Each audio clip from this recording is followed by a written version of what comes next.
Pastor గారు, దేవుడు యోబుకి అన్యాయం చేయడం ఏంటండి, ఈ మాట ఏదో కాస్త విచిత్రంగా ఉంది అని మీరు అంటే, కొన్ని మాటలను మీకు నేను గుర్తు చేస్తాను.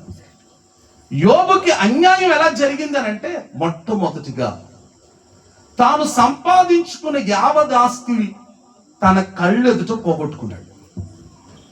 యోబు తన రెక్కలను నమ్ముకొని కష్టపడి సంపాదించుకున్న ఆస్తి అది.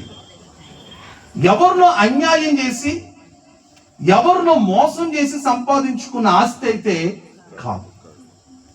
ఈ లోకంలో చాలా మంది మనుషులు ఉన్నారు. ఎలాంటి వాళ్ళు అంటే, పక్క వాళ్ళని యొక్క పొట్టగొట్టి లేదా పక్క వాళ్ళని మోసం చేసి ఎన్నెన్నో పన్నాగాలు పన్ని అడ్డదారులు దొక్కి అన్యాయంగా సంపాదించుకుంటున్న వాళ్ళు ఎంతో మంది కనబడుతున్నారు. యోబు తాను సంపాదించుకున్న యావదాస్తి అన్యాయంగా సంపాదించింది కాదు, న్యాయంగా సంపాదించింది.